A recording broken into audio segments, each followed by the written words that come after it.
Good morning, guys. We are starting out nice and dry and sunny and quiet out there this morning. We've got temperatures at 60 degrees in Springfield with some sunshine, clear skies, and again, things just pretty quiet out there this morning. We've got a few clouds out there. Things are mostly clear and dry to start on satellite and radar. It's 59 degrees in West Plains, 59 degrees in Harrison, and 62 degrees in Monette. We'll have some dry roads as we have through the afternoon, so I don't expect any weather hazards for you on the roads. If you're expecting a package in the mail, it will come in dry today. We're looking at sunshine and warm with that high at 82 degrees. So quiet on Futurecast today. Again, no rain chances, just some sunshine and warm lower 80s. Lower 60s overnight tonight with clear skies. Lots of sunshine again tomorrow with highs in the low to middle 80s. If you need to mow the lawn, we'll have some dry conditions today and tomorrow where you'll be able to get that done.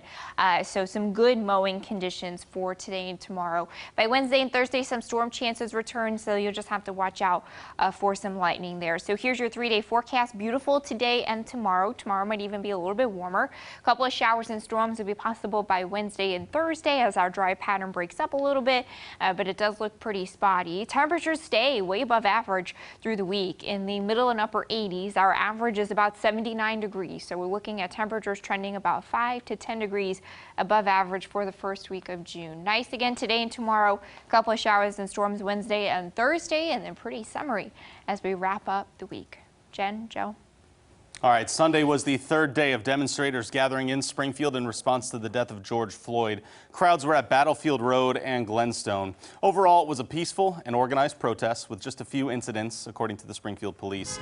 SPD blocked off a few roads around the protest to prevent traffic from getting into the areas of the protesters. 11 p.m. one of our photographers captured this video. It's a smaller group of protesters gathering on the square in downtown Springfield.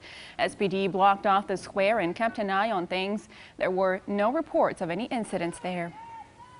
People in Fort Smith, Arkansas peacefully protested the death of George Floyd. This morning, Color 10's Nyjah McDonald is here to explain more about what happened down in Arkansas. Nyjah. Well, good morning, Joe. People of all ages gathered at Busy Street in Fort Smith to honor the life of George Floyd. Now, Layla Holloway organized the demonstration and says they're calling for justice for Floyd. Holloway says as a person of color, her goal is to bring awareness to what she calls racial injustice. Fort Smith City Director Neil Martin said he wants to let demonstrators know he hears them and the city supports them. You know, some of the things that I don't have to deal with that others are, that we as leaders got to make sure that we are doing things to where those things don't happen here and they don't happen in our state and ultimately don't happen in our country.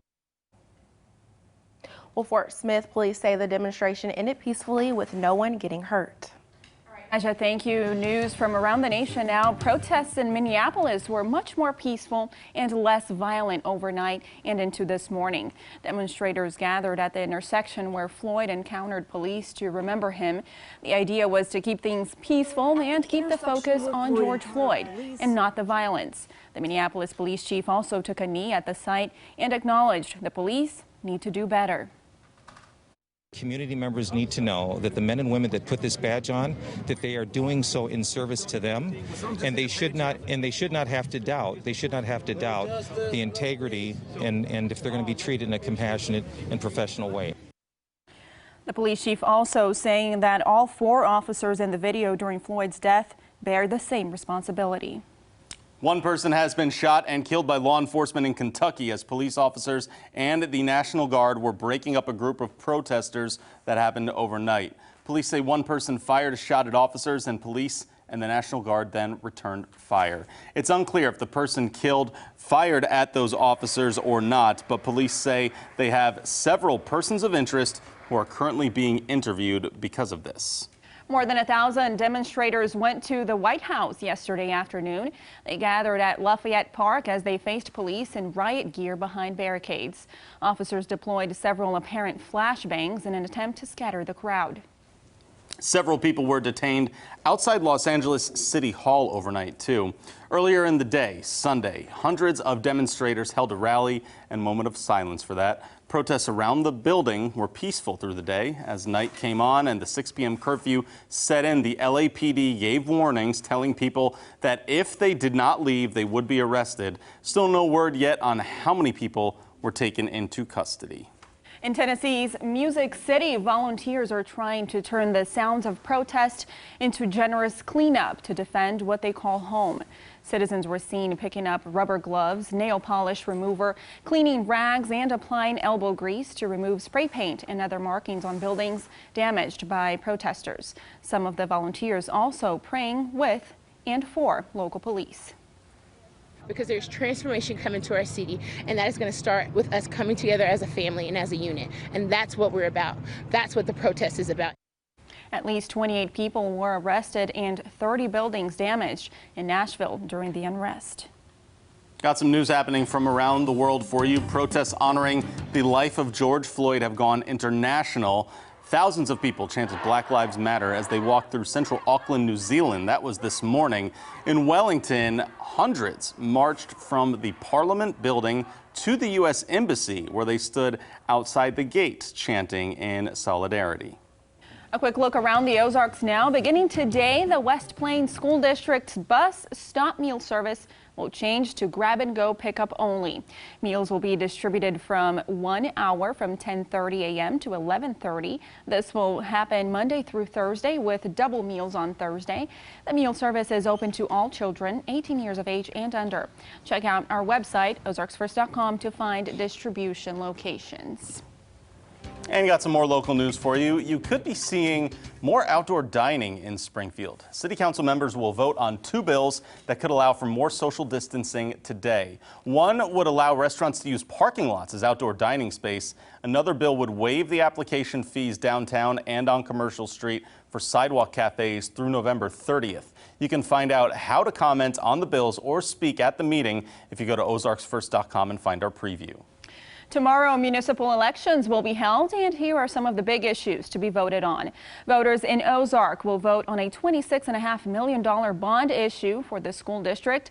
It would not increase taxes, just keep the current 88-cent levy in place. In Taney County, a sales tax increase could put more officers on the streets and give more money for the Taney County Jail. Voters in Camdenton School District will vote if they want to be annexed into Ozark's Technical Community College taxing district. This means a levy increase by 20 cents per $100 of property value. All right, let's take a look at what's coming up on CBS this morning. Coming up, the latest on demonstrations and riots around the country and on the investigation into the death of George Floyd. Plus, NBA legend KAREEM ABDUL-JABBAR weighs in on his defense of the protesters. Coming up on CBS This Morning. One Daybreak down. How do you like it, Jen? I like it. I like it a lot.